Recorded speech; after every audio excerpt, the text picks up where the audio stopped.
On today's episode of the podcast, we'll be welcoming back Jared Tendler for his second appearance. He has just released a new book called The Mental Game of Trading, which is excellent, and this podcast will be covering that book pretty extensively.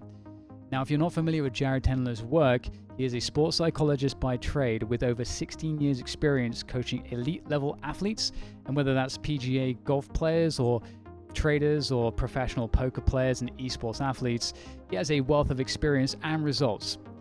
Now, for the esports fans amongst you, which tends to be a large portion of my audience, you'll recognize his work with Team Liquid and most notably with the success that EliGE's had, as EliGE is a big adopter of Jared Tendler's methodologies. In this episode, we're going to dive into this system that Jared has created in the Mental Game of Trading, his latest book, how he uses language to identify the different emotions that we have, to get to the roots of different leaks that we may have in our game, and how to stamp them out and create systems to improve our performance and continually raise our level, raise our game, and get more consistent. So without further ado, here's Jared Tendler. First of all, Jared, thank you for joining me on the podcast again. This is the second time. The first one was very popular. And so by popular request, it's awesome to have you back. Thanks, Dan. It's great to be back. Good to see you again. And, it's such great timing, of course, because, you've just released a new book, The Mental Game of Trading. And I think something that's really interesting about this is that, a lot of people might look at the book and judge it by its cover in the sense that, there's the word trading and they may think, oh, that kind of filters me out a little bit as to do with trading. However, interestingly, it's about performance as it relates to anything competitive or anything in general from everything that I've read and the gist that I've gotten from my delve into this. Am I correct that this book is not just about trading? Yeah, of course. I mean, I think when I look at the arc of my career, I've been developing this system for 20 years. And I first was kind of incubating it in golf because I was a competitive golfer and wanted to play professionally myself. And then had this opportunity in poker and, got to further refine it and build it and then consolidate it into the mental game of poker, which I released almost 10 years ago, right about now. And then, traders started picking it up and finding, okay, we take the word trading and, apply it to poker and it's the same stuff. And then all of a sudden, opportunity with Team Liquid comes up and I'm now applying it in video gaming. So yeah, the system itself is applicable across all of these industries. It's just a question of, how are the situations framed? We're talking about, overconfidence or greed, anger issues, fear issues, discipline issues. The things that are common in the trading world are framed within a trader's language. Situations are framed in that way. But for the same reason that traders were able to get a lot out of the poker book, the same reason a lot of, esports athletes were able to get a lot out of the poker books. It's the same thing. You just kind of have to do a little bit of work to kind of decode the situations and figure out kind of what's behind them. That's a big part of my system is being able to kind of look at the problems on the surface, right? The anger issues, the fear issues, they are not the problem, right? They are just a signal or a symptom of these underlying performance flaws. And so the book kind of helps to walk you through, kind of step by step, much as you would if you were working with me one-on-one. How to identify what's happening, put it in your words, your terms, and then kind of walk you through to identify the underlying roots. But yeah, this book is obviously written for traders and situations, but a lot of the situations will be very familiar to esports athletes. I mean, if you hate losing, if you struggle under pressure, if you tend to have confidence issues, if perfectionism or high expectations cause trouble for you, if you hate injustice and feel like you get bad luck and feel cursed at times, then yeah, there's a lot of material for you in this book. Have you found, maybe from a first principles perspective or something like that, a way to kind of bucket what human performance actually is?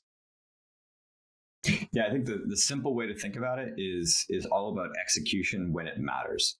That's what everything is about, right? The training that you do, the practice that you do, the theory work you're doing, the strategy, all the things you just mentioned is all about performing when it matters. It is just that simple. And so when you look at what are the demands for how you get mentally and emotionally prepared for those moments, what's required for you psychologically, even just mentally endurance wise, right? I mean, if you're, playing a best of five, right? And it's 2-2, fatigue can play a factor. And actually, in an ancillary game, Dota, a couple of years ago, I know for a fact that our team got a little tired. Like they had to play a 3-game series to get into the finals. And, and here we are now in a best of 5. And, fatigue was a factor. They're grinding kind of through the bottom ranks. Anyway, point is, there's lots of things that impact how well you're going to be able to perform when it matters. And so if you're not accounting for the factors like your emotions, your mind, right? I think some people in esports tend to forget that your decision-making process is your technique, right? Of course, there's a lot of technique in terms of how you move through the map. Obviously, your aim and your shooting, right? There's a lot of raw technique that has a physical component to it. But your decision-making is very, very important. And anybody who plays the game at a high level will tell you that, and certainly hates to play with players who don't really think through the map or think through rounds. Your decision-making process is your technique, much like a golfer's golf swing. And if there are weaknesses in that process, then moments of key execution, you're gonna break down for a handful of reasons. So yeah, I think everything that we're trying to do is for those moments that matter most. And if you're not understanding that when your emotions rise too high, they are going to shut down your ability to think properly. They're gonna break down your execution. You're gonna revert back to basic weak habits, right? You're gonna do things that you think are beneath you. You're gonna make mistakes that are very basic. You can't, in your own mind, understand how you could have done something so stupid. You know better. You have all of this knowledge. You spend all of these time and hours preparing yourself, and yet you do something dumb. Why would you do that? Well, your emotions force you to. They shut down the part of the brain that was accessing all of that knowledge. You couldn't access it, and so you failed.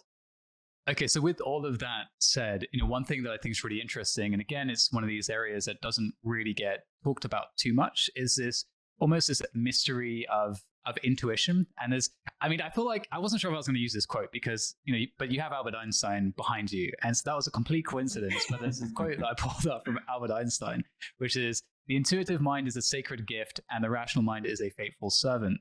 We have created a society that honors the servant and has forgotten the gift."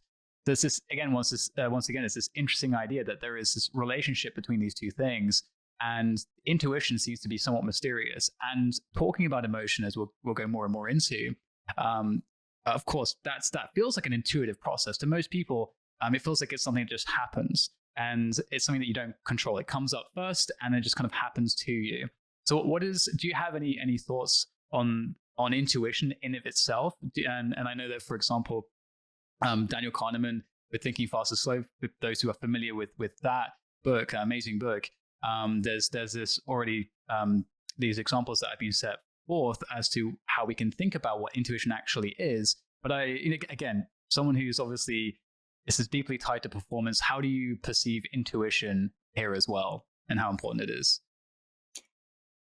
Yeah, so I've actually kind of covered this in the Mental Game of Poker 2, and I'm going to release a free ebook about intuition, probably next month. So yes, I have a lot to say about this topic. So let's see how much time you want to take on this. But the first thing is intuition.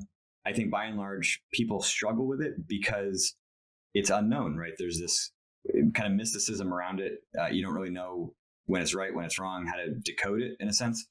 And the problem is that you can have this sort of false intuition that leads you astray, right? So if we're talking about kind of the authentic, correct intuition, that is mostly going to happen when you're in the zone or you're close to it. That's how you can kind of guarantee that there's some accuracy there. And now, where does it come from?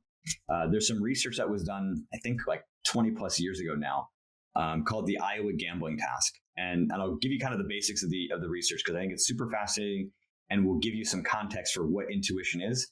But this is not what the research was about. Okay, the research was about the connection between emotion and decision making. And there's this whole debate, which I'm not going to get into, but for me, I looked at it as like, wow, like this is actually conceptualizing intuition. So here we go. Now imagine that you're looking at your computer screen and you see 4 decks of cards. Now these are not playing cards with like, kings and queens on them.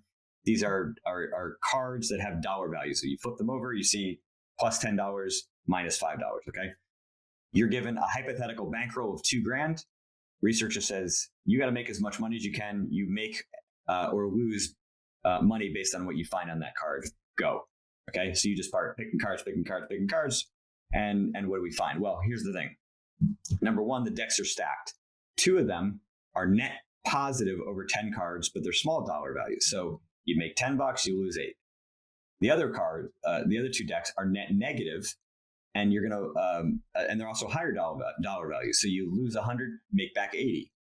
You're also attached to like some electrical equipment that is similar to what you'd see with lie detection. Okay, so you've got something measuring what's called galvanic skin response. Right, there's micro amounts of sweat that are secreted through your fingertips when you're experiencing unconscious stress, and that's one way that people can tell that you're lying. Now, it's imperceptible. Like if you're not going to go talk to your friend and hold their finger and see if they're lying. But the electrical equipment can measure that. So here's what happens. After about 20 to 30 cards, okay, I am reaching for the good deck. My galvanic skin response, that electrical, stress detection, has a measurement. And then as I reach for a bad deck, one that's going to cost me money, there's a gap, right? There's more stress as I'm reaching for that bad deck than when I'm reaching for the good deck. And so the body has recognized this pattern. And if the researcher says, hey, Jared, have you figured out a strategy? It's like you kind of give them the squirrely look, like, what the F are you talking about? Like, there's no, what? Like, it just, to you, it appears completely random. You have no idea what's going on. And yet your body has recognized a pattern difference. Okay. You keep picking cards. Now, between somewhere around like the 50 to 80 card trial, researcher asks the same question. Now, all of a sudden, I've got this like, it's like a tip of the tongue, like, can't quite get there, right?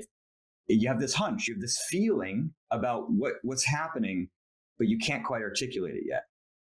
80 to 100, bam.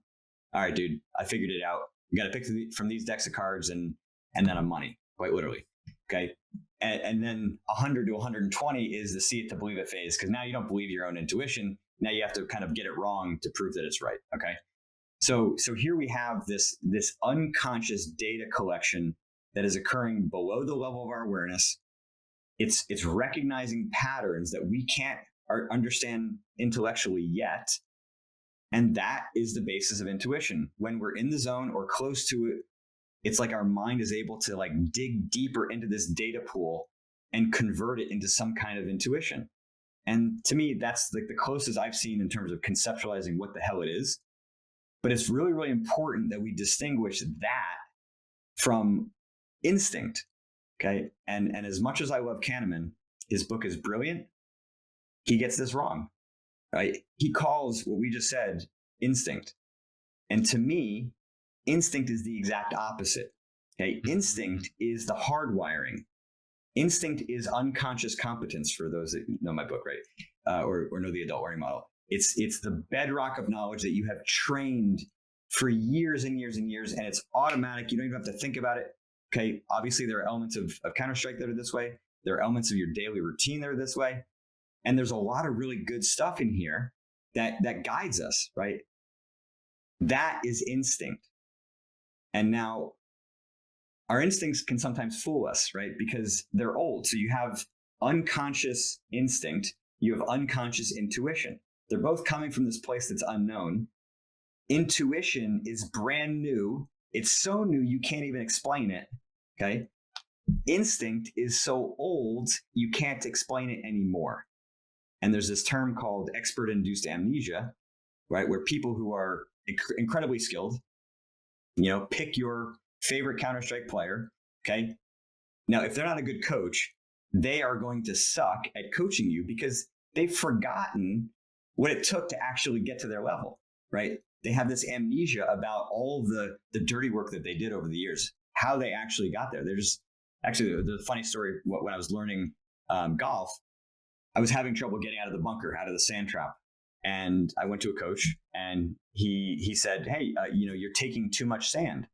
I said, well, okay, that makes sense. Well, how do I fix that? He says, well, take less of it. Take less sand.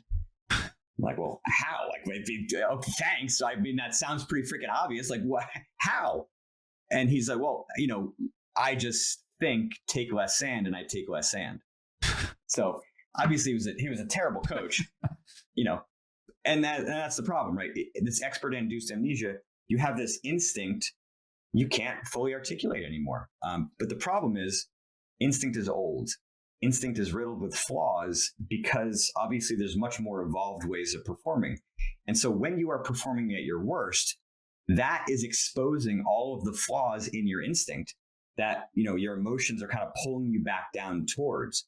So when you do something really dumb, it's because you haven't yet kind of upgraded your instinct, upgraded your basic fundamentals to a level where you can no longer make that mistake.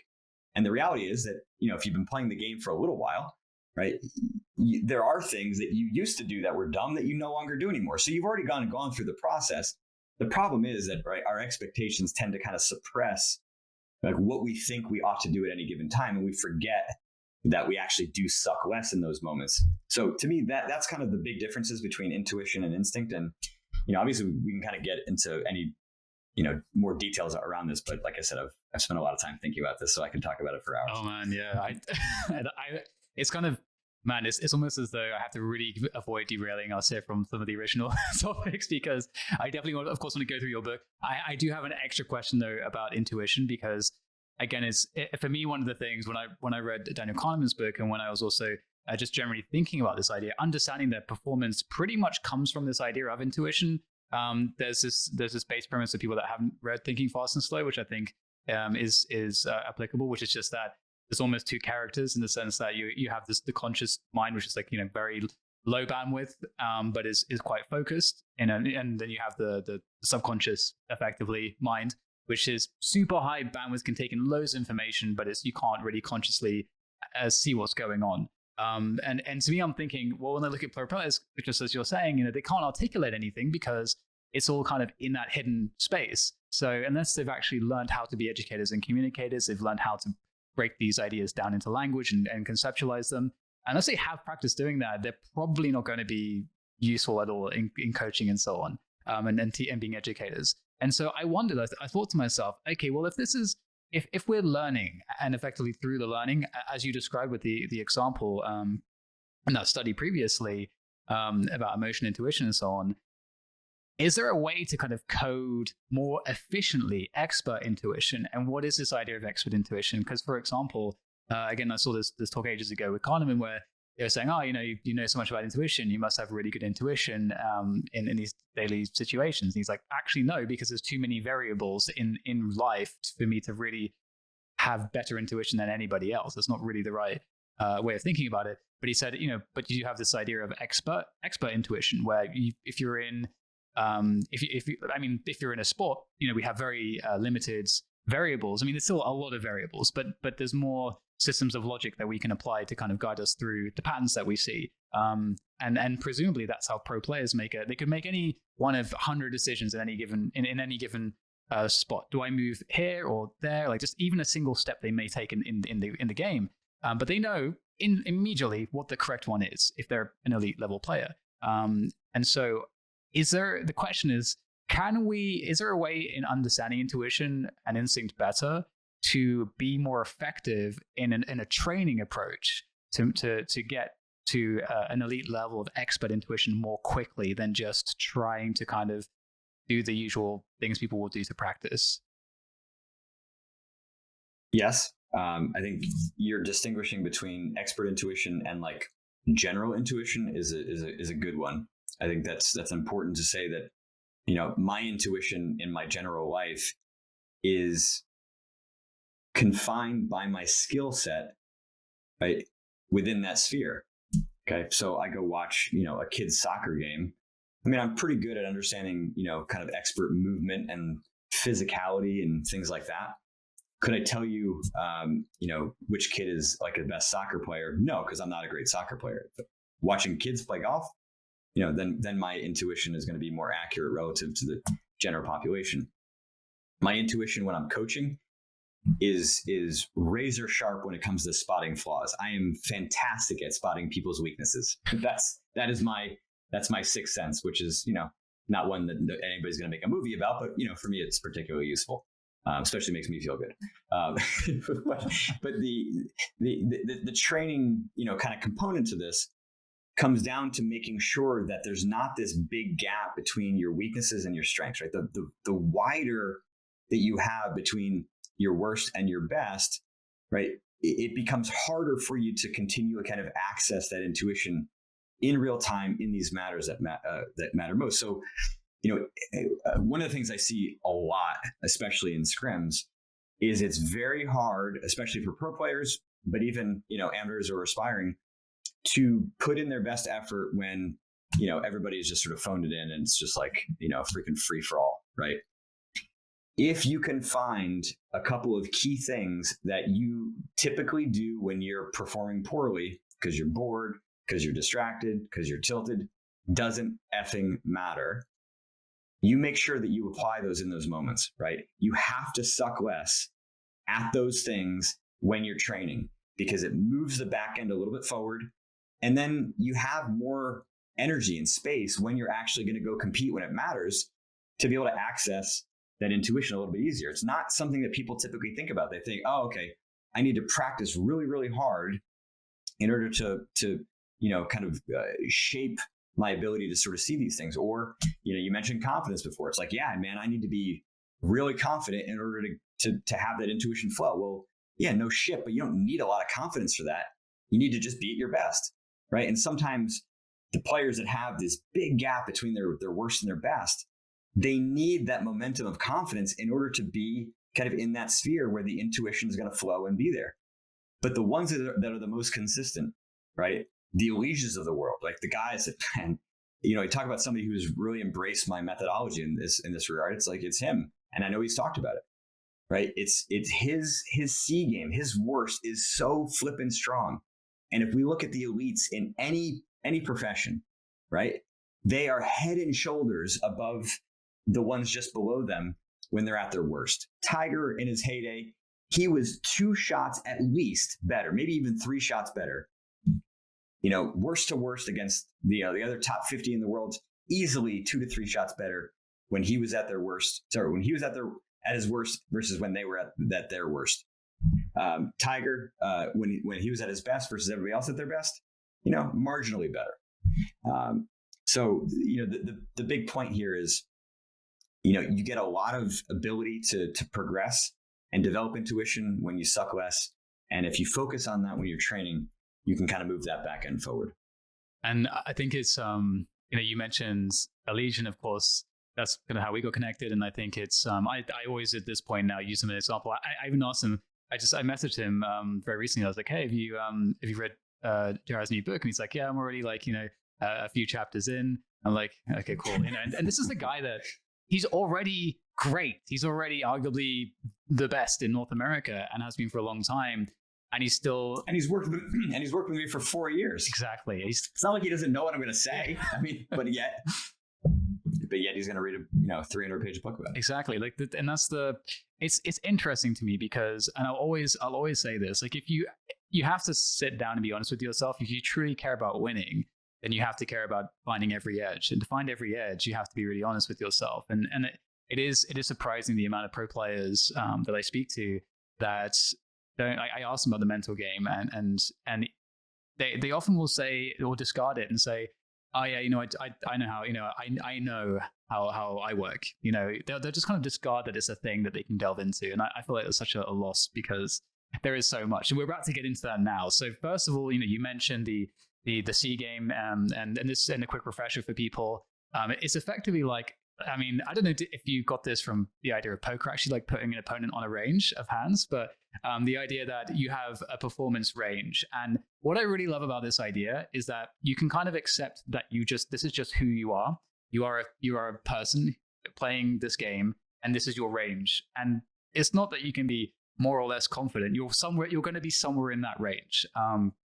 Generally speaking, doesn't matter what kind of day you're having. You'll be in that range somewhere. And as you're saying, Jared, it's about like trying to understand how to define each part of the range so that you're able to actually kind of tighten up the range. And you've described this in your book, this concept that you came up with to kind of really illustrate this, which was the inchworm concept. So I would love for you to kind of take people through this, because you're already kind of mentioning it. So I feel like let's throw the concept out there. How would you describe the inchworm concept to people? Yeah, so basically, I did come up with it when I was thinking about poker, but it wasn't necessarily about putting somebody on a hand range. It was understanding that there was this inherent performance range that everybody has, and I think you've kind of alluded to it, which is that every single day you show up, right? Perfection is just one data point within your range, right? You sucking or you being average is just data points kind of within your range. I actually think it's really important just in society and generally. It's like when you see somebody and you kind of make a snap assumption, you're like, oh man, that guy's a dick. Well, you're just getting single data points within their range. I mean, you're not really sort of seeing the whole picture. So I do think there's a lesson here, not just for Counter-Strike, not just for performance, but also personally too, as you interact with people. So just kind of planting that seed. The basic premise of the theory goes off of a caterpillar that's an inchworm. And if you've never seen how this thing walks, it has like kind of feet at the front and feet at the back, and it kind of moves like that, where it kind of picks up the back end, does this like a slinky action forward, plants it, and then stretches the front end forward. And if you look at what an inchworm looks like, it looks like a bell curve. And a bell curve is just a statistical distribution of something, right? And so we're going to look about somebody's performance. In Counter-Strike, we can talk about it with aim. We could talk about it with their decision making. So get a big enough sample, not a single day, right? 6 months, 3 months, year, whatever you want to say. You're going to see a sample, and it's going to have a bell curve where you're going to have your worst and you're going to have your best. And so the concept is that an inchworm is basically a moving bell curve, and the goal, right, over time is to progress by moving the back end forward, right? You want to suck less permanently, right? You want to upgrade those fundamentals. You want your instincts to be moving forward, because that creates the conditions whereby you can actually make your best better. Okay. Now, what this is essentially saying is that your weaknesses and your strengths are linked, and people don't always think about it that way, right? And we're not talking about weaknesses, in, let's say, your opping ability. It's like, no, okay, you can have another player, on your team who can be better at something, right? We're talking about strengths and weaknesses that you cannot outsource. Okay. These are fundamental to your role in the game or elsewhere. And so being able to move that back end forward creates the conditions for you to move forward. And if that gap between your best and your worst is too wide, a whole host of problems occur. It becomes really hard for you to perform consistently. You rely on getting hot, or, it's like you're just feeling it, and you might feel it for a day, a map, a week, right? But then if suddenly you lose it, now you're going to kind of come crashing down, and you're going to be in this funk. You're going to be tilted. You're going to be down. You're going to lose confidence. It's going to be a struggle. And you're going to try to do all of these things to try to find it again, right? And finding it means, bam, right? You rocket to the front of your range again. And some players have this very kind of hot or cold style to them. They don't even have like a B game, right? It's like they're either on or they're off, so these are just like a handful of some of the problems that you are experiencing simply because that gap between your best and your worst is too wide. And so the goal is to narrow, that back end. And for a lot of people, we talk about training. It means actually decreasing the amount of new things that you're trying, right? Especially like in a boot camp, for a pro team or even for yourself. Spend some time just drilling through the weaknesses that you're working on. Don't learn anything new. Okay. Now, that's not always the best thing if the team is kind of ready to progress, but it means that you have to put an extra effort to make sure you're moving that back end forward. And sometimes it means understanding the causality for it, right? Because if that worst is happening, not just because of some basic weaknesses that you're ignoring, that you're, just kind of sloughing off as like, that's so unlike me. It's just whatever, not that big a deal. Like this is the real me, right? Me at my best. That's me. Me at my worst. No, that's not me. So again, when you kind of embrace the totality of your range, right? Best, worst, average, everything in between, right? Then it becomes easier for you to actually progress. So understanding why you suck, why you're weak, what emotions are contributing to it, or what lack of energy, right? If you're bored, lazy, distracted, etc. Why are you low on energy? Or maybe there's just fundamental weaknesses in your understanding of positioning or shooting, or, what your opponents are doing. And, when you're not great, there's just like kind of too much to think about, so you want to really be consolidating a lot of that knowledge. I've had, people in every industry, like most recently traders, who have really been able to kind of move that back end forward by spending a lot of time just really articulating their strategy, like kind of getting back to basics. So like, what makes you good at this thing, right? What are your strengths? What are your weaknesses? What is the kind of the core of your competency? Well, what's your strategy look like? Sometimes this chaos at the back end is there because there's just so much knowledge that's in your mind that you're what I call consciously competent about, meaning like you have to think about it in order to be good at it. But if you're a little emotional, a little tired, a little bored, whatever, you just kind of lose access to it. And so the snowball against you can kind of go pretty rapidly, especially when you're kind of attached to this best version of yourself that just doesn't happen that often. Yeah, and it's really interesting too, because I always make this point to people when they're kind of getting in, getting the gist of what this concept really is, and it's just so freeing in the sense that a lot of players will put a lot of pressure on their performance, but if you can just accept that your performance just is, and I think in our last podcast, one term you mentioned was the illusion of control. Like if you give up this illusion that you can control your performance per se and look at it and kind of reframe that into a sense of, okay, well, this is my performance today. This is what I have. And, what are the areas that I can either work on or things that I can tackle or things I need to be aware of, then you're able to actually just not put all this energy into pressure, which is, again, something we'll be beginning to dive into now because, you mentioned, in mentioning this range, A game, B game, C game, obviously, if we're in our C game, we would love to get to the A game if we can. Or if we're in the A game, we'd love to stay there. Or even if we're in the B game and we can't get to the A game, we'd at least like to stay in the B game. And when we're performing, because everybody wants to kind of perform at their best. And in this sense, obviously the emotional components to this, the obstacles that you can run into are very, very varied and can be quite difficult to deal with. And especially if you don't even know that these are things that you can be aware of that are affecting you. So I feel like an amazing service that you have done for people in your book is really delve into this. This is really what the book is about to me, is about, as you say, understanding the emotions that are happening and then understanding how to be aware of them, how to map them, how to ask the right questions to diagnose yourself and where you're weak and where the emotions are affecting you. And typically speaking, it's mostly the case that I feel like most people will start off with, like no one has by default just a perfect emotional game. I don't think that exists. There's always going to be things that will impact you, whether it's tilt and anger or confidence or greed, as you say. There's so many different things. In fact, like the greed thing is a really interesting one because I'm pretty sure no one's ever considered that greed as an issue in their game. They may have an intuition, maybe a sense of like, oh, I went for too much there, but they won't maybe ask the question why. And in what's worse actually is that people might actually conflate that with, oh, I'm playing confidently, so I can excuse myself in doing this, which is interesting because it's like you were saying, you want to have that confidence snowball effect. So that there is, people get like certain things here, but I feel like a lot is misunderstood into a way that could be detrimental, as mentioned in that example. So in the book, you highlight that there's two types of emotions, effectively, the primary emotions and the secondary emotions. As sort of like an introduction as we delve into this, do you want to sort of set the scene with regards to that? Sure. Yeah. So the primary emotion would be like the actual just sort of reaction that happens in the moment. And typically these are what happens when you initially get pissed off. You initially, get a little bit overconfident or a bit greedy or feel some feelings of fear, et cetera. And they tend to be low level. They tend to mostly show up as like negative thoughts or as aggressive impulses to do something. They're kind of harder to identify.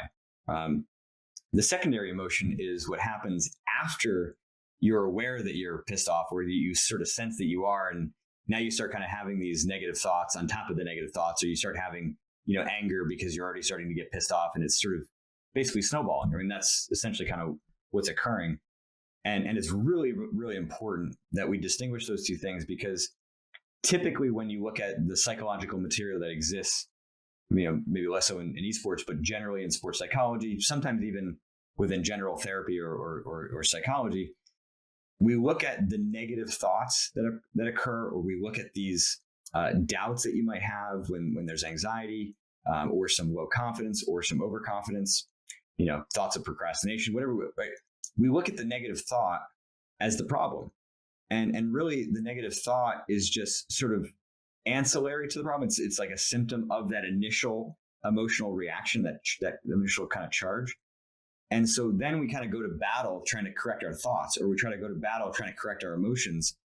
But really we're kind of dealing with the symptom here, and it becomes very problematic because the mind is kind of designed in a way that messes with us. It's kind of sick in itself, but it's a game that we just have to understand the rules to. And the game is this: the part of the brain responsible for emotional control is shut down by emotions. Okay. So the higher your emotions get, the less you can actually control your emotions. So it's like this mind warp you've got to kind of really wrap your head around, because if you're attempting to contain your negative thoughts or your emotions, using that part of the brain, you damn well better start when it's small, because as it grows in scale and velocity and intensity, your ability to fight against it gets weaker and weaker, and you're going to get kind of steamrolled. It's like standing on the edge of a beach with a big wave coming, putting your hands up and thinking that you could stop it. I mean, you're going to get run over, right? You're going to get kind of washed over with that emotion. And I think that's where a lot of people have been kind of falsely assuming. So you talk about the illusion of control. Well, here's the illusion of emotional control, right? You think that because you're aware of what's happening, I see that wave coming, I can stop it. Well, you better be prepared, and you better make sure that you kind of chop off the energy of that wave, before it gets closer to shore. Otherwise, you're just going to get run over again, right? But we think that because we're aware, I see these negative emotions, whatever, that you can stop it, but you can't. Okay, so really, my system is about trying to work your way backwards to identifying that initial, kind of primary emotion. Because if you can see it there, that's when you're going to have the best opportunity to contain it. Maybe you correct it and kind of minimize the damage that it can inflict.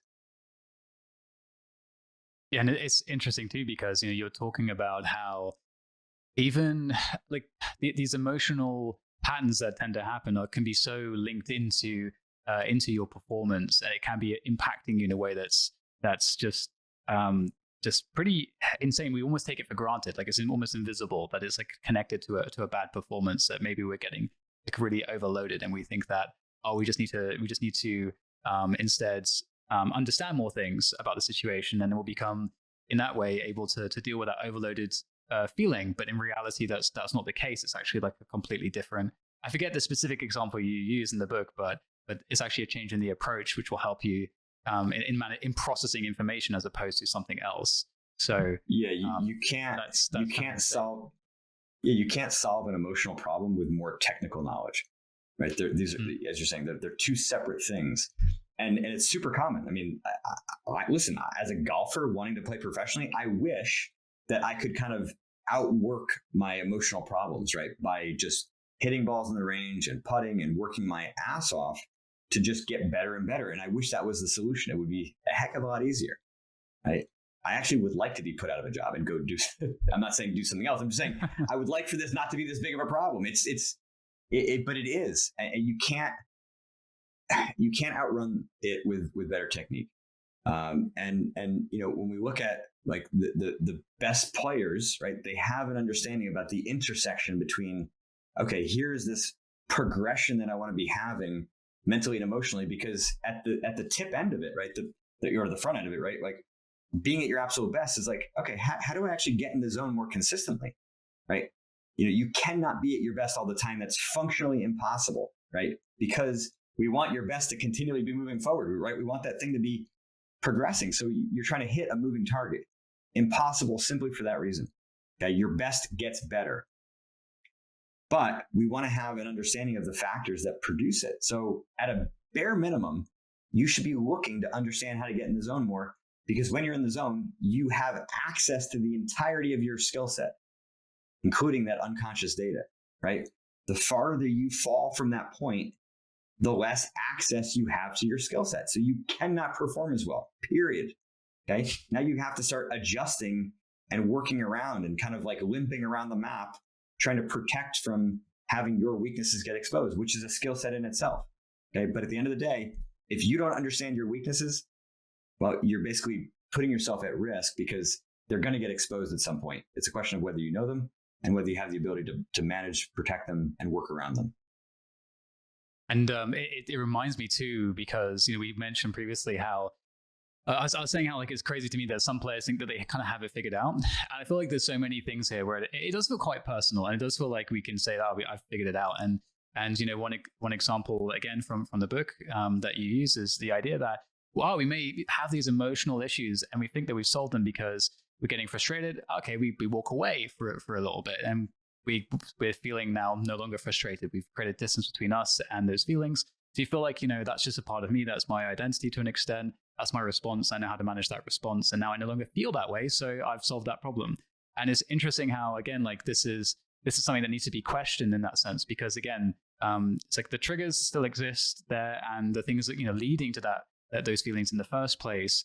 If you want to get better, if you really want to, explore that, then there's more to look at there. And what you put out there in the book is this system, of course, that people can follow. And again, I really want people to read this. I know sounds like I'm really selling book, and I really feel like I appreciate it because I think your system is really awesome. And again, for those who are familiar with EliGE's, he is a great example of these practices put into place, and what that can do for you. And you to go through some of the things that you highlight in the book, in your approach to kind of creating this map, as you call it. You have all these lists and questions that you can ask yourself, and one of them here is triggers, thoughts, emotions, behaviors, actions, changes to your decision making, changes to your perception of the market, opportunities and current positions, mistakes. This is already a lot of points. You talked about data points before. It's interesting too, because with this, it's about, okay, you maybe you think that you know everything about your performance, but this is a great system to then just layer on top of it. Okay, let's now try to insert my performance and what I know about it into this methodology. And I think that is really valuable for people. And in terms of creating this map, and for me, again, I went through that list really quickly, but it is something that is worth thinking about for people wanting to improve. I feel like you hit a lot of really awesome points throughout that list. How difficult was it to make that list? Was that something that took a long time to make? Is there anything particularly important about this map that you want to talk about? It did not take long, if you consider 15 years. No, it's just the culmination of all the work I've kind of done over the years to build this thing, and it's just sort of understanding that when we talk about kind of capturing the list of things you just said, right? The emotions, the thoughts, the physical sensations, right? Can you feel a difference in how much you're squeezing the mouse, heat in your head when you're pissed off? You're just looking for these data points to give you real-time feedback to know where your emotional state, where your mental state, where your performance is, kind of within your range. And the more that you are able to kind of get that real-time feedback, the easier it is for you to adjust to yourself in a sense, right? Make the corrections, build your way back up to performing better. And so, yeah, it's one of these things that, people kind of look at that list and you say, man, I have some idea. So there's your starting point. I think it's helpful because a lot of times we have all this knowledge in our mind for what's going on, and it kind of comes out in certain points, especially when we're performing poorly. But you need to kind of download all of it and put it into a structure and a framework that's actually usable to help make you better, to help not make it such a problem. And you mentioned it earlier, honesty is just so important because, when we start looking at these thoughts that you have, I promise you, right, the things that you think are stupid, irrational, I'm the only one thinking this way, you're not that unique. You're not that special. Don't give yourself that much credit here, okay? This stuff happens across industries. I've seen it all in my 20 years, of working in the field, 15 years coaching. And a lot of it is very, very kind of well outlined in the book. So, what's important in gathering these thoughts is it then helps us to better understand the root cause of the problem, right? So, you have this, why do I always get so unlucky, reaction to whiffing a shot? Yes, okay, maybe you're making a little bit of an excuse, but it's just a reaction to losing and getting killed in a spot where you thought, you kind of had it. or you think the game is a bug and you got screwed, whatever, right? Why are you having that thought, right? People don't often take it for face value and say, okay, there's something here, right? It's very illustrative. It's symptomatic of what's going on beneath the surface, right? Some idea that you believe that you're cursed, or some belief that you're unlucky, or maybe it is a way of kind of excusing weaknesses, right? We use this as an excuse to not work as hard, not practice as much, think you deserve to win. It's actually a bit of a confidence problem. It's not an anger problem. It's a confidence problem. Being able to kind of debug your system in a sense requires using the data that exists on the surface, mapping it very cleanly, spending time writing down what you're seeing, iterating on it day after day after day until you get a pretty good idea of what's happening consistently, right? Across a variety of different situations. Once you have that, you can kind of look at it more objectively. You'll be able to see it better in real time.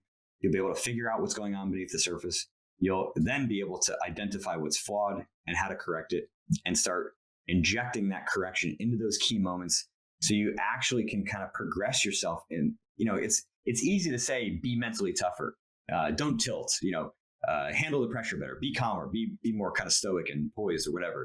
It's easy to say all that stuff, and people do all the time. The real question is how. And that's really what the system is all about, and doing it in very granular terms. I think the biggest hurdle, honestly, for people using it is just actually going through the process and doing the work, right? And if you are one of those that wants quick and easy fixes, then I suggest you jump to chapter 8, and right at the bottom, the last two sections are laziness and procrastination, because those are your two biggest issues, and those are the hurdles. Because there is no way to get better without working, right? If you were to just sort of get lucky and be really skilled at Counter-Strike, or be really skilled mentally and emotionally, well, guess what? It can disappear that quickly too. It's not that valuable. You're going to not really appreciate it. We're talking about skills that not just will serve you, in these games, but also in life. I mean, learning how to get good at something, right? Whether it's Counter-Strike or other, you learn a skill set that then is transferable to getting better at other things. I've got, poker players that have transitioned to trading, and they're using that skill set, their knowledge of actually getting good at something, to get better at another industry. And so there is a skill set to learning, period. Then of course, if you're more emotionally stable, well, now you've got something that serves you in other industries, serves you in life. You're happier, more fulfilled. There's a lot of value to this. So the real question is, are you willing to put in the work? And if you're not, then ask yourself why, because there has to be some flaws in that, right? Just in your perception of the world, your perceptions of yourself. And because at the end of the day, we all know that that's what it takes. If you're looking wishing that it could come easily, then that's actually your problem. And there's a section at the bottom of chapter 7, which is the chapter, where I talk about hope and wishing. And on the surface, it sounds like a nice little chapter. Oh, like hopes and wishes. It says that. No, I'm trying to kill your hopes, and I'm trying to kill your wishes. Mostly because hope has no place in performance, and neither does wishes. Yeah, I love that. I love that point so much. It's interesting. It's such an easy thing to think that you should have something, or that you should expect something, when in reality it just comes down to work and the nature of the thing. And it's kind of so I love that exists in the book too. And one thing you were talking about is learning, and so actually, before I get into that, I think one approach to this book as well that could be useful for people is, again, because emotions, it feels like it's such a murky territory in the sense of, well, we know what confidence is, we know what greed is, we know what a lot of these terms are, like fear and so on, in as it relates to us in our real kind of world lives, but it's a different thing in performance. What does it actually mean in that sense? And so I kind of love that you've taken a lot of time to kind of break down what actually is happening with these terms as they relate specifically to performance, because I feel like that's really useful. If people don't do anything, for me, in terms of sitting down and trying to work through creating their map and actually going through this step-by-step process to really do the super hard work to get the most out of what you've created, I feel like that's like the minimum benefit you could get from reading this book, is just actually having an understanding of what are these concepts as they relate to performance, because the minimum for anything is awareness ultimately, and it's much harder to be aware of things if you don't know conceptually what's happening. So I think this is also another thing I really like about what you've done here. But going back into some of the things you're talking about, you mentioned learning, and so one thing that jumped out to me, and I think this will probably jump out to a lot of performers, is you talk about learning flaws. And I'm going to read this small passage from the book here, because I think it kind of highlights this and sets this up well. And a lot of people will be able to relate to this. So learning flaw. This common error in learning happens in many performance arenas. The golfer who doesn't play as well in tournament as in a practice round, or the new actor who kills it in rehearsals but can't deliver on stage. Like many golfers and actors, if you believe I have a typo there. If you believe this and the life market ends are the same, there's a fundamental flaw in your understanding of performance. I'm making the same trades. It should be no different. It's my typo. It's not yours. Okay. You're making the same trades. It should be no different. It's a common refrain that highlights this flaw. And then this is the bit I put in bold, which is, while the trades may be the same, you are not. So it's this interesting idea of the fact that you can't expect your performance to be the same as in practice, as in the live performance in competition. So while the trades may be the same, you are not. What does this actually mean? Because I think a lot of people struggle with this. This is because you practice, and that's your barometer for your performance, and you go into the competition and then something else happens. The most simple way to describe it is based on what we've discussed already today. You have a different inchworm. You have a different range that exists in a performance environment than you do in practice. And we could even kind of change it too. It's like, okay, so let's say you are a pro player who is, scrimming. You have a scrim range. You've got like a pub, range in a sense, or a DMing range. You got a performance range that's kind of general, and then you might even have a performance range for championship finals. Okay, they are not equal across the spectrum, right? They're different because the environment is different. So yes, there's clear overlap. There's clear progression. But if you equate a training environment to a performance environment, you are making a fundamental error in your understanding of performance. They are not the same. And you are different because when you're training, the degree to which your goals, your aspirations, your motivations, your dreams for yourself, the degree to which they are on the line is fractionally what is like when you're in the performance environment. Nobody aspires to be the best Counter-Strike player in scrims. Right? You want to be the best Counter-Strike player when it matters, like to win a freaking major, or to win some big championships, and big or small. I don't care what level you're at, but that's where. So when the rubber meets the road, when it actually matters, there's just more emotion at play. There's more intensity, and that's true in every competitive arena. And we want it to be that way, right? Because I think, there's this ideology out there now, right? That it's all about the journey, right? Or sometimes it gets to be too much about the destination. It's all about results. So there's this sort of conflicting ideology, right? And I think that some of it's kind of come in counter to it. To me, the two things kind of blend, right? It's a journey with many destinations, right? It's the journey and the destination. It's not one or the other, right? And so what that means for us is your skill set has to be honed in a training environment, and then you get to test. You get to see how well it has held up when it matters, and where it breaks down and why becomes information for you to better develop in training. And then you just go out and test it again. I think one of the coolest things working with Team Liquid and the Counter-Strike team, in 2018 was we kept failing in finals. And on the surface, right, the meme says Team Liquid's, choke artists, and it just keeps getting bigger, especially against Astralis. And it's like, okay, but what was really going on beneath the surface was we were failing forward. We kept failing for different reasons. And then eventually we solved all of that. And, 2019 is where we make history. And, we can debate about what happened, kind of afterwards, after the player break. But notwithstanding, we got to the pinnacle because of being able to use those failures to better understand what we needed to fix to succeed.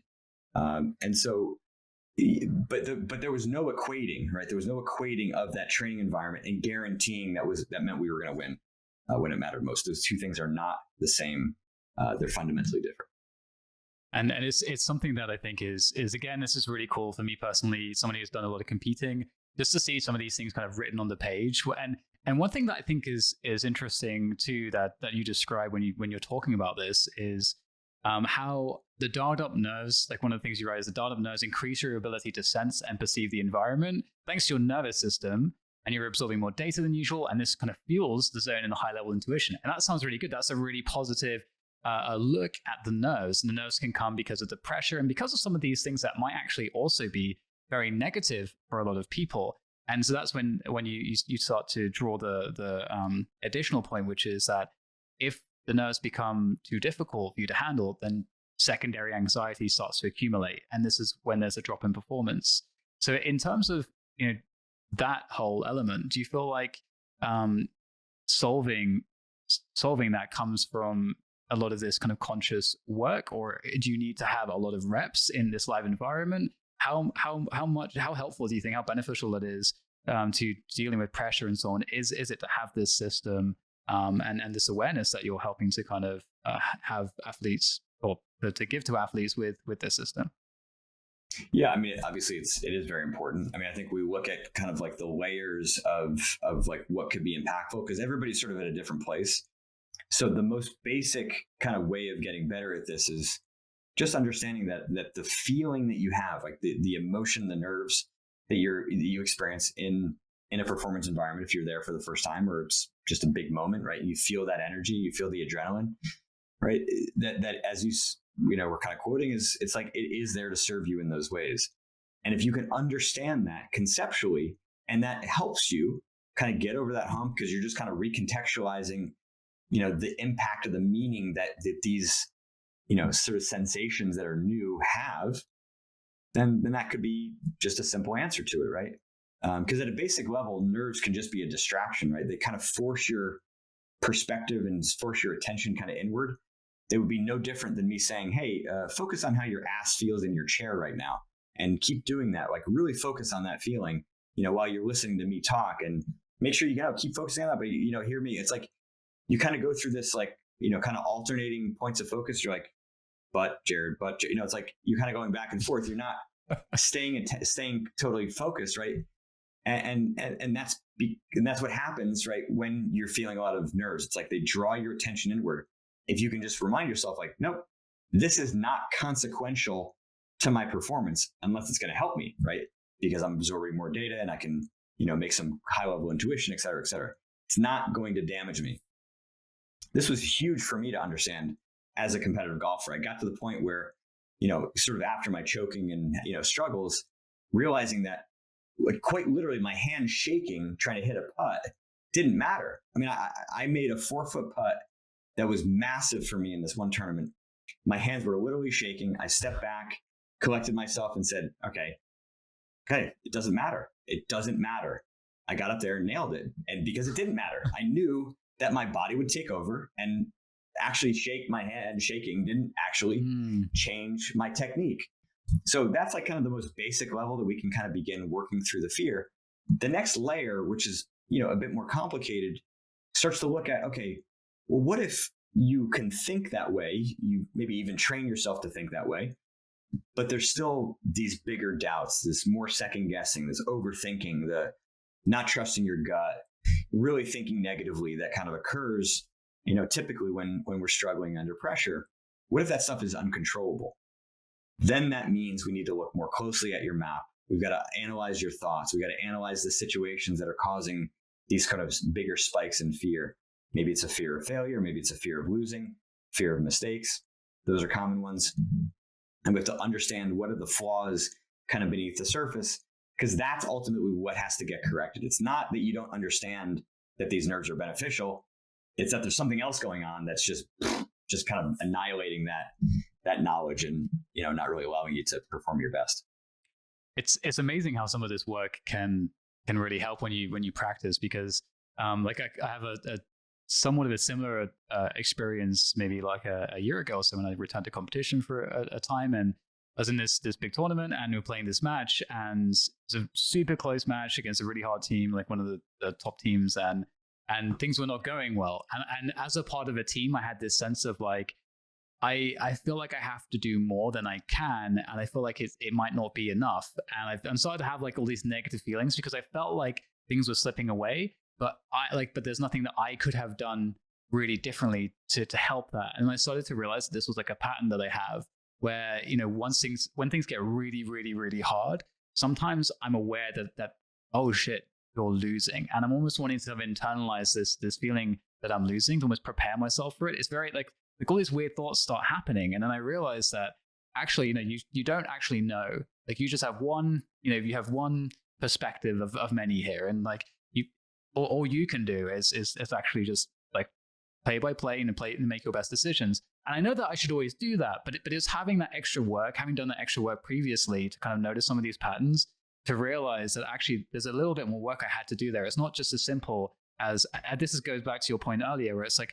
just because you're aware of the emotions doesn't mean that you're actually able to fix them. You have to understand what the correct approaches are.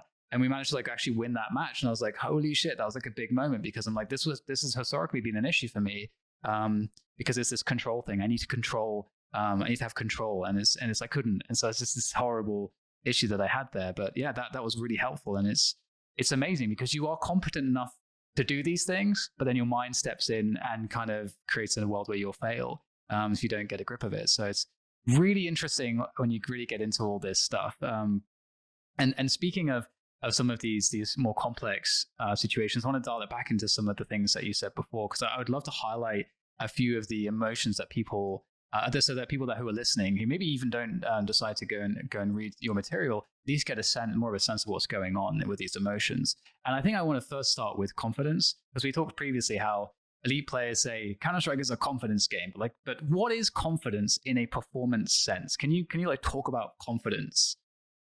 Yeah, it's actually pretty simple. Confidence is an emotion.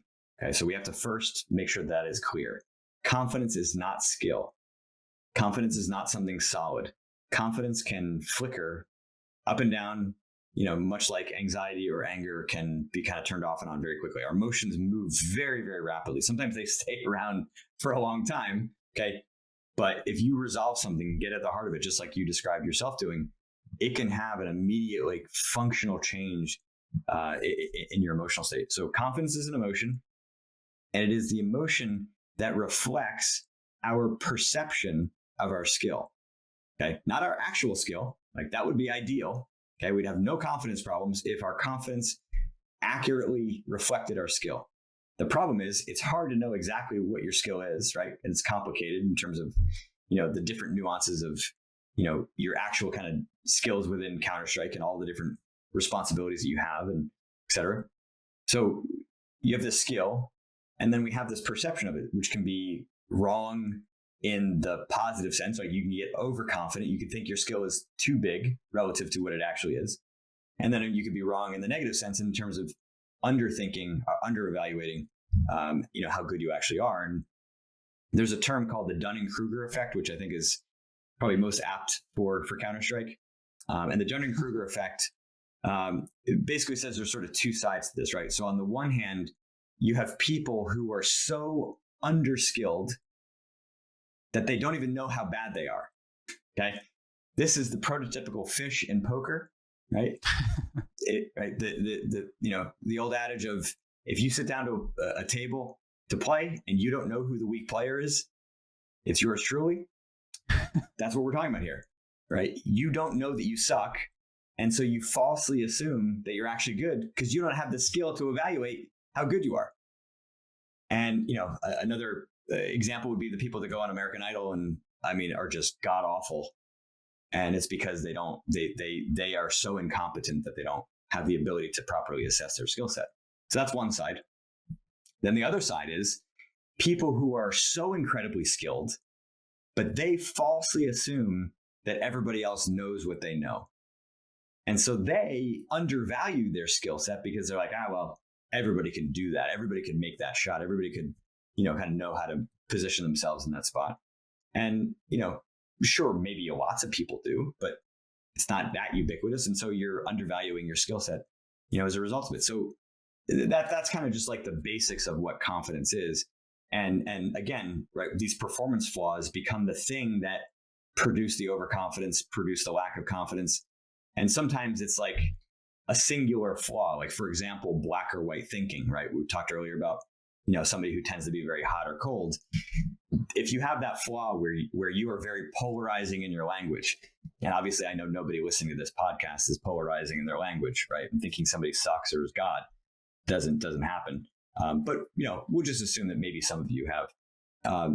If you have that flaw, it's going to be very easy for your confidence to swing from God to death. I mean, just God awful to godly. And it's that singular flaw that is filtering your assessment of your skill set in a very polarized way. And so correcting that, right, adding in that gradation that exists, right, the B game, begins to kind of correct that flaw. But ultimately, we're just trying to understand what are the reasons why your assessment of your skill set is off.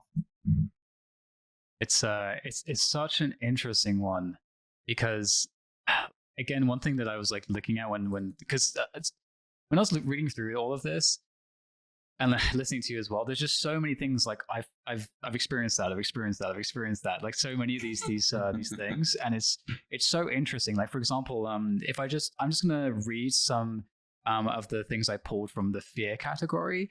And you, like, as a player, you may not associate this conceptually with the idea of fear, but you will probably have experienced some of these things, like risk aversion. Okay, well, that seems like an obvious one. Or overthinking. That seems a little less obvious, but I'm sure that's something that everyone's done. Second guessing. Well, everyone's done that a little bit, and you can start to think contextually. When have I done that?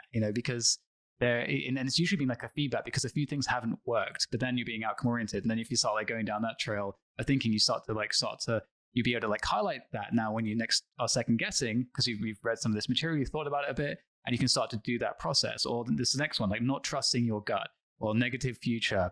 So maybe that's like a fortune teller thing, like you're predicting the future, or fear of losing. So that's one I was just describing in my own experience. That was one of the reasons why, like, I get so close to winning a really, really, really hard match, and then I'm afraid of losing, and it feels like I'm going to lose, and so I'm afraid of it.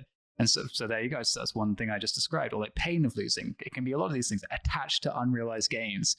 That's a really interesting one too. That's the classic, almost like so part of that 14-11, and you think you're going to win. Exactly. Yes. Yeah, exactly. And it's, and then we'll assuming the worst. So the fortune telling thing is similar to that, or like fear of mistake, expecting perfection.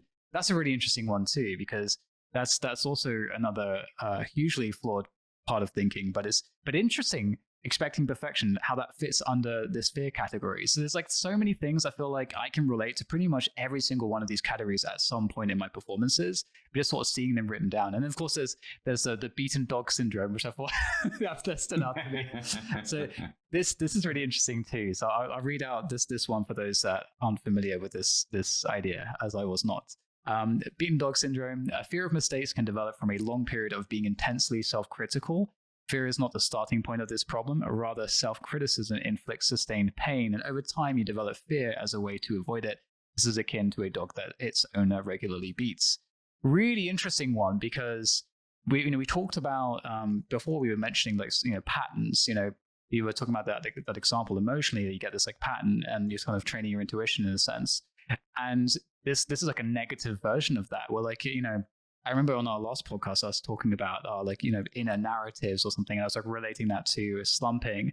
And this is when I have experienced slumping, it's also part of this idea that it feels like everything's a self-fulfilling prophecy. Like I'm just so conditioned that things will go wrong.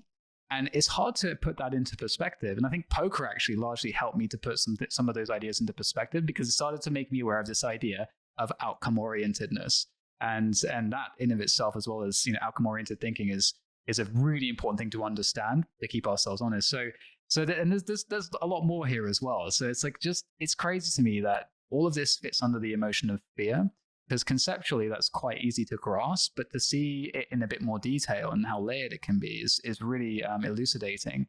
So I just threw a lot of things out there. Is there anything in the fear category that kind of jumps out to you, or anything that people, reading through all of these different categories that they should be thinking about?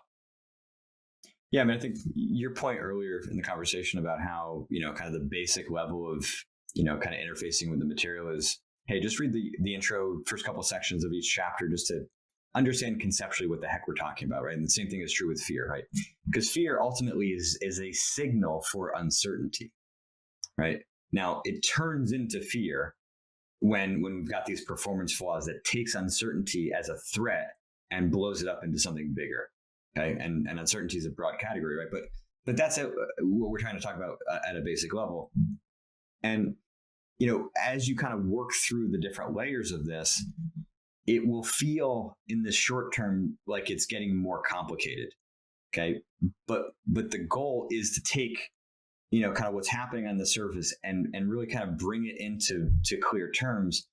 And the expectation of perfection is a great one to kind of highlight in that regard, because it does kind of touch all of the emotions. And for people that kind of go through range of a variety of not just fear, but anger and loss of confidence and loss of motivation, it's like it is a massive destabilizer in that sense, because an expectation is sort of code for a guarantee.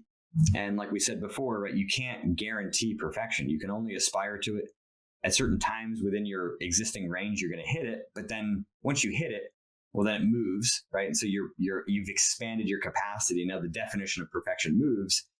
You can't expect to hit moving targets. That's just not how it works. And so really what you're setting yourself up for is really a lot of fear, right?